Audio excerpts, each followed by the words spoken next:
she smirked. Strange how you get bothered when I meet my ex. Perhaps that proves you're not the one for me. I remained silent. The next morning, her items were organized into boxes and sent directly to her ex's new address. I'd been with Charlotte for 2.5 years, and we'd moved to Austin together 8 months ago when her graphic design firm offered her a position at their satellite office. I thought we were building something real, something permanent. I was wrong. The monthly dinner meetings with her ex-boyfriend Jake started almost immediately after we settled into our new apartment. Charlotte claimed they were just catching up as friends, and that I was being insecure and controlling for questioning why she needed to maintain such regular contact with someone she dated for 3 years before me. Every third Thursday, like clockwork, she'd come home late from these dinners with stories that never quite added up and wearing an expensive perfume I didn't recognize, something floral and sophisticated that definitely wasn't the vanilla body spray she usually preferred. I tried to approach the subject diplomatically several times, explaining how uncomfortable the situation made me feel and asking if we could maybe establish some boundaries around ex-partner relationships. "You don't trust me," she'd always respond, rolling her eyes like I was some pathetic, jealous boyfriend. "Jake and I are just friends now. We have history together, and mature adults can maintain friendships with their exes. Maybe you're just not evolved enough to understand that." Her words always made me feel small, like I was the problem, like my discomfort was evidence of some personal failing on my part. Last night was different though. She came home at nearly midnight, her hair slightly disheveled and that same mysterious perfume clinging to her clothes like evidence. I was sitting on our couch, trying to focus on a book but unable to concentrate because my mind kept racing with questions I was afraid to ask. "How was dinner?" I asked as calmly as I could manage, not looking up from my book. She paused in the doorway, studying my face with something that looked almost like amusement. "It was fine. We went to that new Italian place downtown, the one with the rooftop bar." I nodded, still not looking directly at her. "That sounds nice. Must have been a long dinner." That's when she laughed. Not a warm, genuine laugh, but something cold and calculated that made my stomach drop. "You know what, Nathan? This is exactly what I'm talking about. You're sitting here like some detective, trying to catch me in some imaginary lie, getting all bothered because I spent an evening with an old friend." I finally looked up at her, and the expression on her face was one I'd never seen before, cruel and almost satisfied, like she was enjoying watching me squirm. "Strange how you get bothered when I meet my ex. Perhaps that proves you're not the one for me." The words hit me like a physical blow. Not the accusation itself, but the casual cruelty in her voice, the way she seemed to savor delivering what felt like a death sentence to our relationship. I sat there in complete silence, processing what she'd just said, while she stood in the doorway waiting for me to react.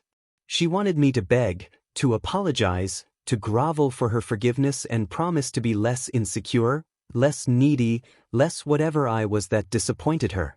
Instead, something clicked into place in my mind with crystal clarity. She was absolutely right. I wasn't the one for her. But not for the reasons she thought. I wasn't the one for her because I deserved someone who wouldn't use my legitimate concerns as weapons against me. Someone who wouldn't come home smelling like another man's cologne and then mock me for noticing. Someone who wouldn't throw away 2.5 years with such casual cruelty. "You know what, Charlotte?" I said quietly, still sitting on the couch. "You're absolutely right." She blinked, clearly not expecting that response. "I am. Yeah. I'm not the one for you. And you're definitely not the one for me." Her expression shifted from smug satisfaction to confusion and then to something that might have been panic. "Wait, what's that supposed to mean?" But I was already standing up, walking past her toward the bedroom. "It means you should probably call Jake. Sounds like you two have a lot to figure out." She followed me, her voice rising with that familiar manipulative edge. "Nathan, don't be ridiculous. I was just trying to make a point about your jealousy issues. We can work through this." I turned around in our bedroom doorway and really looked at her for what felt like the first time in months. "There's nothing to work through. You just told me I'm not the one for you. I believe you." She started to say something else, but I closed the bedroom door and left her standing in the hallway. I could hear her on the other side, alternating between angry demands that I open the door and tearful pleas about how I was overreacting. Eventually, she gave up and went to sleep on the couch, probably assuming I'd come crawling back in the morning with apologies and promises to change.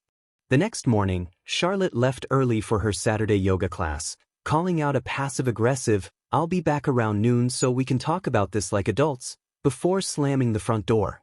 I waited until I heard her car pull out of the parking lot, then grabbed my keys and drove straight to the nearest U-Haul storage facility. I purchased 20 heavy-duty moving boxes, 3 rolls of packing tape, 2 rolls of bubble wrap, and enough protective materials to safely transport delicate items across the country. The elderly clerk looked at me with sympathy, probably assuming I was the one getting kicked out. "Moving can be tough, son. You need any help loading those into your truck?" "Thanks, but I'm good. Just need to pack up someone else's life today."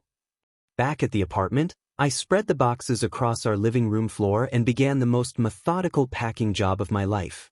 I started with Charlotte's extensive shoe collection, 37 pairs of everything from designer heels she'd worn twice to hiking boots that had never seen dirt. Each pair got individually wrapped in tissue paper and carefully placed in labeled boxes marked, "Shoes 1 of 3, Shoes 2 of 3, and so on. Next came her clothes, which took up nearly half our shared closet space. I folded every item with department store precision, layering tissue paper between delicate fabrics and wrapping her vintage leather jacket in bubble wrap like it was museum artifact. Her dresser drawers revealed an impressive collection of jewelry, scarves, and accessories that I'd never realized she owned, each item carefully inventoried and photographed before being packed away. The kitchen yielded her grandmother's china set, 24 pieces of delicate porcelain with tiny pink roses that Charlotte claimed was worth thousands of dollars. I wrapped each piece individually, packed them in specialized dish boxes with extra cushioning, and took photos of every step to document the care I was taking.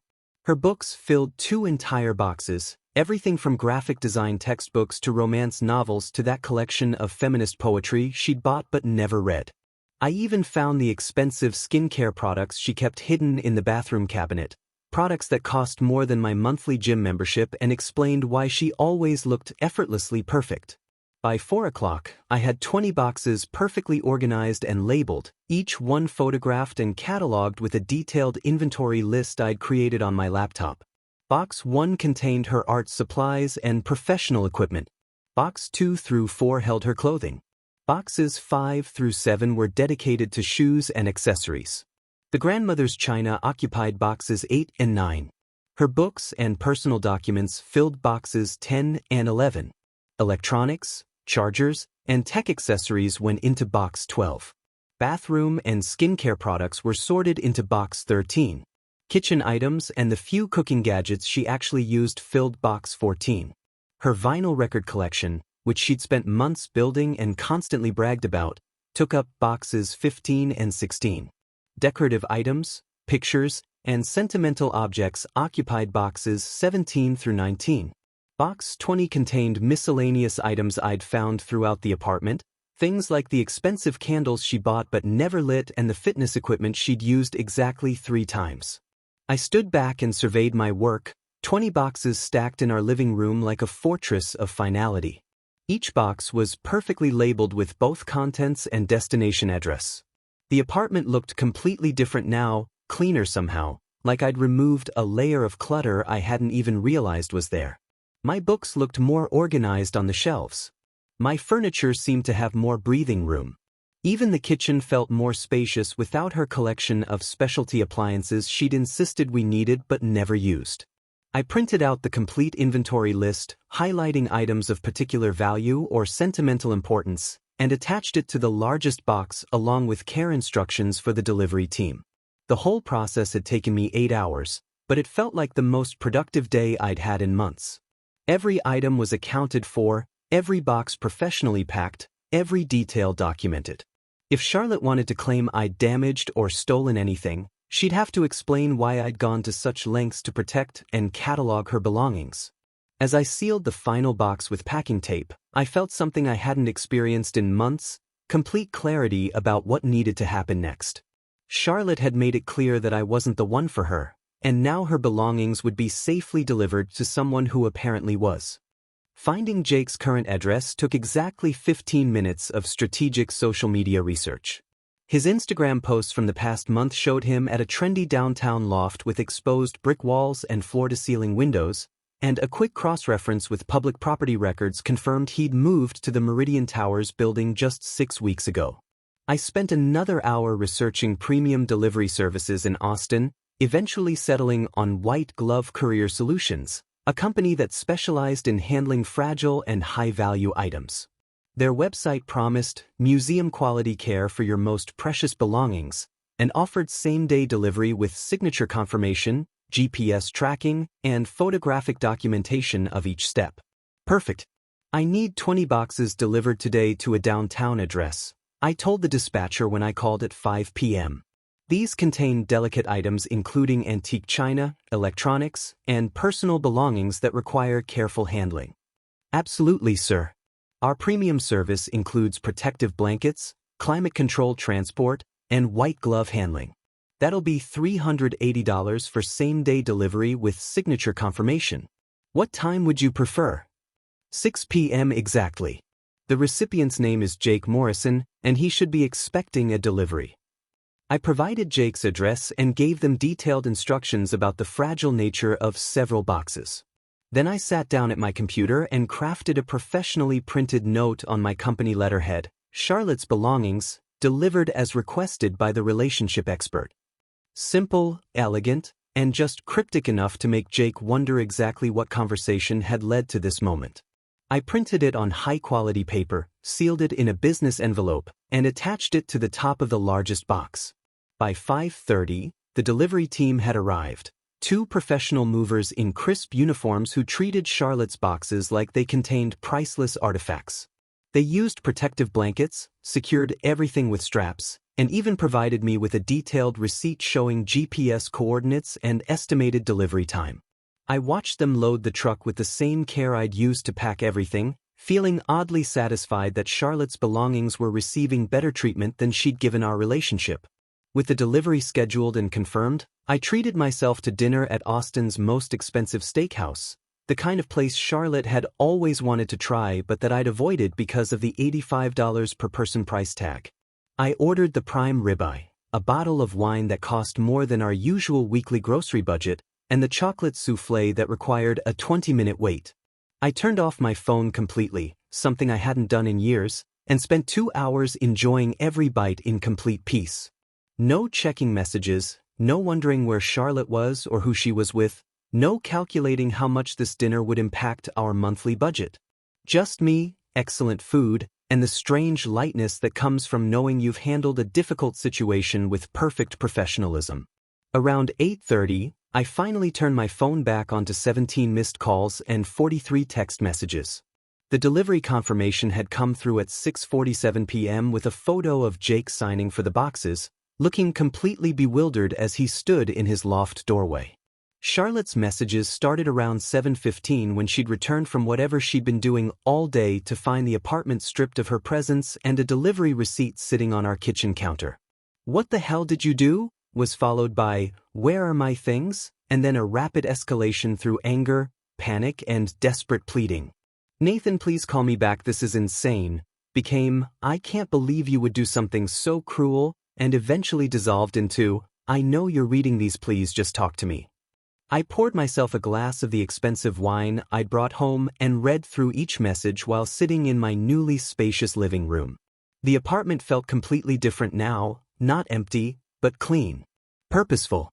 Like I'd been living in someone else's space and had finally reclaimed it as my own. The last message, sent just 10 minutes ago, simply read, "Jake says you sent all my stuff to his place. Why would you do that? I live here with you." But she didn't live here with me, not really. She'd been living here while maintaining her real emotional residence somewhere else entirely. All I'd done was make the physical reality match what she'd already made clear was the emotional truth. The next morning brought a phone call that made me grateful I'd documented everything so thoroughly. Charlotte's mother Patricia had always been a formidable woman, a retired paralegal who approached every problem like a legal case waiting to be won. Her voice came through my phone at 8 a.m. sharp, cold and calculated in a way that reminded me exactly where Charlotte had learned her manipulation tactics. Nathan, I don't know what kind of stunt you think you're pulling, but you have exactly 24 hours to let Charlotte back into her home before I involve attorneys. I was sitting at my kitchen table, drinking coffee and reviewing the lease agreement I'd printed out the night before. Good morning, Patricia. Charlotte doesn't have a home here. She was my guest and now she's not. Guest? She's lived there for 8 months. That establishes residency rights under Texas law, and what you did constitutes illegal eviction. You can't just throw someone's belongings out on the street. I didn't throw anything on the street. I paid $380 for professional white glove delivery to ensure her belongings were handled with care and delivered safely to her chosen destination. Silence on the other end, then a sharp intake of breath. Her chosen destination? Jake's apartment. Apparently that's where she prefers to spend her time anyway. I could hear Patricia shuffling papers in the background, probably pulling out legal documents she thought might intimidate me. That's irrelevant. She has tenant rights in that apartment. Actually, she doesn't. Charlotte was never on the lease agreement, Patricia. When her roommate's situation fell through last year and she needed somewhere to stay temporarily, I offered to let her stay with me as a guest. The lease, the security deposit, all utilities, rent payments, everything comes exclusively from my bank account. I pulled up my banking records on my laptop while talking. Charlotte's only financial contributions were splitting groceries through Venmo and occasionally paying for entertainment. She never signed any rental agreements, never paid rent, never had her name added to any utility accounts. According to Texas Property Code Section 92.009, landlords must provide written consent for guests staying longer than 14 days, which Charlotte never obtained from Mrs. Rodriguez. More silence. Then Patricia's voice came back slightly less confident. That doesn't matter. Common law marriage, shared household expenses. Patricia, I'm going to email you copies of the lease agreement, utility bills from the past 8 months showing only my name, bank statements proving exclusive payment of all housing costs, and the relevant sections of Texas tenant law. You'll see that Charlotte was legally a guest in my apartment, not a tenant, and guests can be asked to leave at any time. I'd spent most of the morning researching tenant rights and printing documentation. You'll also find information about Texas Property Code Section 24.0052, which defines the requirements for establishing tenancy, none of which Charlotte met. This is ridiculous, Nathan. She's your girlfriend of 2 years. She was my girlfriend. Past tense. And she made it very clear on Friday night that I'm not the one for her. So I'm simply respecting her decision by ensuring her belongings are delivered to someone who apparently is. I could hear Patricia's breathing getting faster, the way it always did when she realized her legal bluffing wasn't working. I'm calling Mrs. Rodriguez directly. She'll confirm Charlotte's residency status. Please do. I called her yesterday morning to report Charlotte's departure and update my file as the sole resident. Mrs. Rodriguez was very understanding, especially when I explained that Charlotte had been staying as an unauthorized guest for 8 months without the required written permission. She's actually relieved to have the guest situation properly resolved. The phone went quiet for nearly 30 seconds. When Patricia spoke again, her voice had lost all its authoritative edge. Nathan, please. Charlotte made a mistake. She's young and confused and she didn't mean what she said. Can't you two work this out like adults? Patricia, your daughter looked me in the eye and told me that my discomfort with her monthly dinner dates with her ex-boyfriend proved I wasn't the one for her. She wasn't confused. She was crystal clear about her feelings and her priorities. I finished my coffee and stood up to refill the cup. I'm simply accepting her judgment and acting accordingly. Her belongings are safe, her ex-boyfriend has been notified of her availability, and she's free to pursue whatever relationship makes her happiest. I'm not sure what more you think needs to be worked out. You're being vindictive and cruel. I'm being practical and decisive. There's a difference.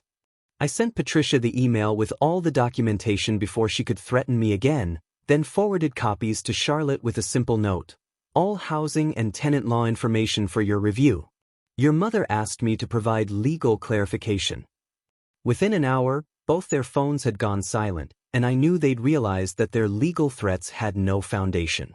The apartment felt even more peaceful knowing that particular battle was over before it could really begin. By Tuesday morning, Charlotte had launched a full-scale social media assault that would have impressed a military strategist. Her Instagram story featured a series of crying selfies with captions like, "When someone you trusted for 2.5 years shows their true colors," and "Never thought I'd be made homeless by someone who claimed to love me." Facebook got the longer, more detailed posts about how I'd violently thrown her onto the streets and destroyed her belongings in a fit of rage.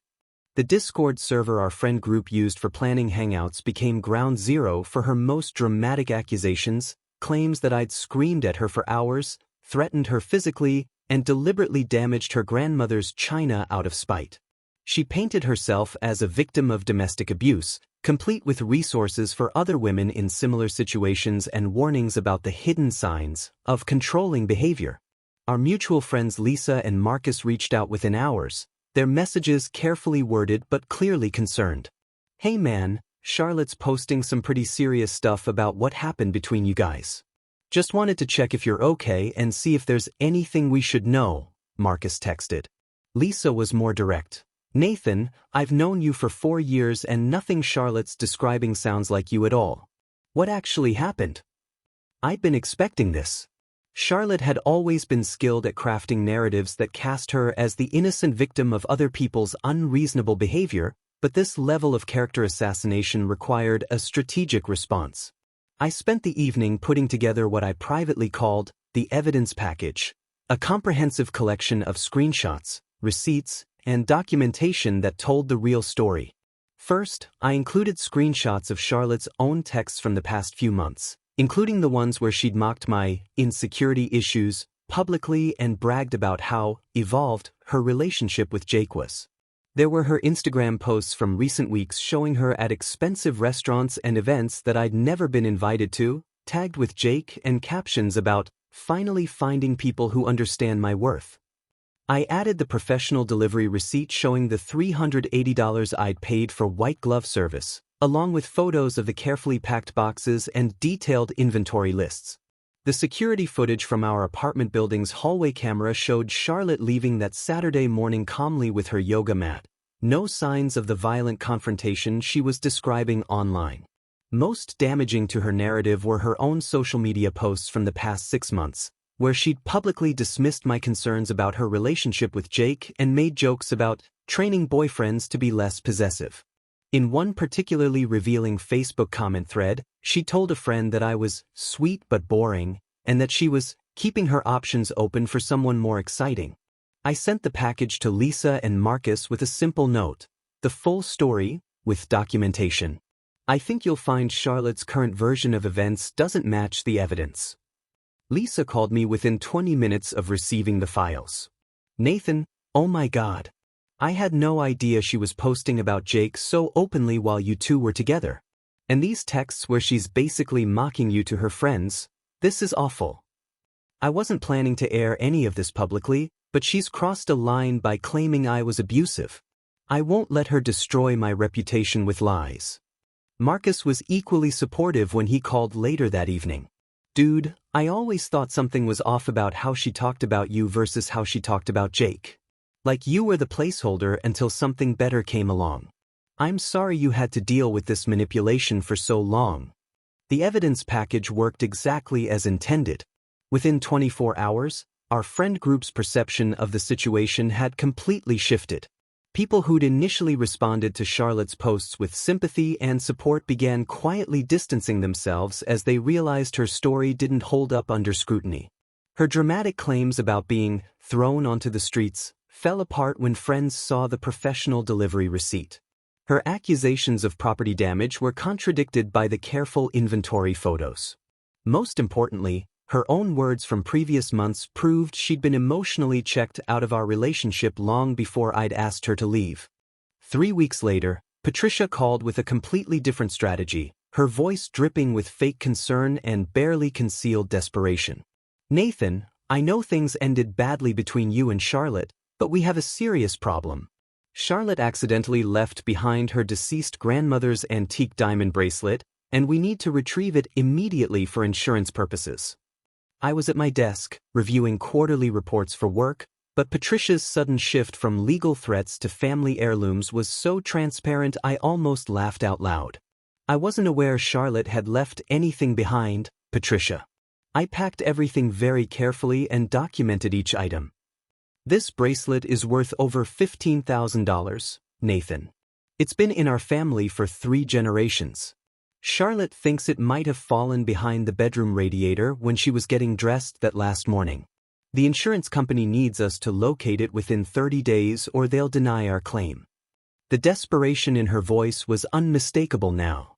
She needs to personally search the apartment with me present because the bracelet is so small and valuable. We need to examine every corner of that bedroom carefully.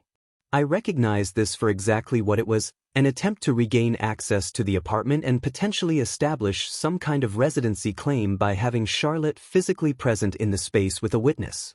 I'd be happy to help locate any missing items, Patricia, but I should mention that I recently installed a comprehensive security camera system throughout the apartment for insurance purposes. That wasn't entirely true. I'd only installed the cameras after Charlotte left, but the timing was irrelevant to the larger point. If something as valuable as you're describing went missing, the cameras would have captured exactly when and where it happened. Silence on the other end, then Patricia's voice came back slightly strained. Cameras won't help find something that fell behind furniture, Nathan. Charlotte really needs to physically search the space herself. Of course, let me review the security footage from that Saturday morning when Charlotte left. If there's a missing bracelet, the cameras should show exactly what happened. I put Patricia on hold and spent 15 minutes reviewing the footage I'd saved from our building's hallway security system. What I found was even better than I'd hoped for. The timestamp showed Charlotte leaving the apartment at 8:47 a.m., pausing directly in front of the hallway mirror to adjust something on her wrist, something that caught the light and sparkled distinctly as she examined her reflection. Patricia, I've got some interesting news about that missing bracelet. The security footage shows Charlotte leaving the apartment that Saturday morning, and she's clearly wearing an elaborate diamond bracelet as she walks out the door. She actually stops in the hallway to adjust it while looking in the mirror. Dead silence. Then Patricia's voice came back much quieter. That can't be right. Charlotte specifically told me she wasn't wearing it that day. The timestamp is 8:47 a.m. on Saturday, March 15th. She's wearing what appears to be a substantial diamond bracelet on her right wrist, and she spends nearly 30 seconds adjusting it in the hallway mirror before leaving the building. I can email you the video clip if you'd like to verify this yourself. I could hear Patricia breathing heavily on the other end, probably trying to figure out how to salvage this obvious deception. There must be some mistake. Maybe it's just a regular bracelet that looks like diamonds in the camera? It's possible, but the footage is quite clear. The bracelet catches the light in a way that suggests genuine stones, and Charlotte's behavior, stopping to adjust it carefully and check her appearance, suggests she was wearing something valuable that required attention. I paused to let that sink in. I'm happy to provide the footage to your insurance company if they need visual confirmation that the bracelet left the premises with Charlotte. No, that won't be necessary. I must have misunderstood what Charlotte told me about when she last saw the bracelet. Patricia's voice had completely lost its authoritative edge. I'll talk to her again and see if maybe she remembers wearing it that day after all. Of course. And Patricia? If there are any other family heirloom emergencies that require apartment access, I'd recommend checking with Charlotte first about what she was actually wearing when she left. The security footage is quite comprehensive. I hung up and immediately emailed both Patricia and Charlotte a copy of the timestamped video clip, along with a polite note explaining that I'd be happy to help locate any genuinely missing items, but that the lost bracelet was clearly visible in the security footage. Charlotte never responded to the email, but her social media posts about being robbed and violated by her psychotic ex quietly disappeared from all her platforms within 24 hours. 6 weeks after the delivery incident, my phone buzzed with a text from an unknown number that made me do a double take. Hey Nathan, this is Jake Morrison. I know this is weird, but I wanted to thank you for the wake-up call you gave me. Can we talk? I stared at the message for a full minute, trying to process why Charlotte's ex-boyfriend, the man she'd been having monthly dinners with, was reaching out to thank me. I texted back, "Sure, what's on your mind?" His response came immediately, and what followed was the most satisfying conversation I'd had in months. Jake explained that Charlotte's arrival at his apartment with 20 boxes had created absolute chaos in his life. She'd shown up expecting him to take her in permanently, despite the fact that he was in a serious relationship with someone new and had never indicated any interest in rekindling their romance. "She told me you were stalking her, threatening her, that she needed protection from this crazy abusive ex-boyfriend," Jake wrote. But then I started noticing things that didn't add up. Like how all her stuff was professionally packed and delivered by a premium service. What kind of abusive stalker pays $380 for white glove delivery? It got better. Charlotte had not only expected Jake to provide her with free housing, but she'd actively tried to sabotage his relationship with his new girlfriend Emma by telling her that Jake was clearly still in love with her and that their monthly dinners had been romantic reconciliation meetings all along. Emma was furious, obviously. Started questioning whether I'd been cheating on her emotionally this whole time. Charlotte kept insisting that you were dangerous and that she needed to stay at my place for her own safety. Jake had tolerated the situation for exactly 2 weeks before realizing that Charlotte was systematically trying to destroy his current relationship to make room for herself in his life. When he'd finally asked her to leave and offered to help her find other housing arrangements, she'd refused and claimed squatters' rights in his loft. I had to call building security to have her removed when she wouldn't leave voluntarily. She actually locked herself in my bathroom and started live streaming about how I was abandoning her in her time of need to her social media followers. The mental image of Charlotte barricaded in Jake's bathroom, broadcasting her victimhood to Instagram while security waited outside, was almost too perfect to believe. But Jake wasn't finished with his revelations. The whole thing made me realize how toxic our original relationship had been. I actually started seeing a therapist after Charlotte left because I couldn't understand why I'd been so messed up after our breakup 3 years ago. He explained that their monthly dinners had never been his idea. Charlotte had reached out claiming she needed closure and friendship, but had spent every meeting subtly undermining his confidence and making him question his current relationship.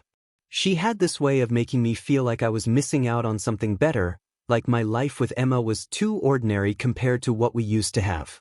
I realize now she was doing the same thing to both of us, making you feel insecure about her connection to me while making me feel nostalgic for something that was never actually good. I found myself oddly grateful to Jake for his honesty. So the monthly dinners weren't just innocent catch-ups between friends? She spent every dinner complaining about you, comparing you to me, hinting that she'd made a mistake choosing stability over passion. I thought I was being a good friend by listening, but she was basically using me as her emotional affair while keeping you as her financial support system. The final piece of the puzzle clicked into place. Charlotte hadn't just been having dinner with her ex, she'd been systematically maintaining him as a backup option while using me as her primary resource provider. I owe you an apology, Nathan. I should have shut down those dinners the moment she started talking about you like that. Emma helped me see that I was enabling Charlotte's manipulation of both our relationships. I felt a strange sense of closure that I hadn't expected. Actually, Jake, you don't owe me anything. Charlotte made her own choices, and honestly, this whole situation taught me exactly what I deserve in a relationship and what I don't. We ended the conversation with Jake promising to be completely honest with Emma about the nature of his past relationship with Charlotte and me feeling oddly grateful that even Charlotte's intended refuge had turned into another bridge burned by her own manipulative behavior. I celebrated that evening by booking a solo vacation to Colorado, something I'd always wanted to do but had never been able to afford while subsidizing someone else's lifestyle.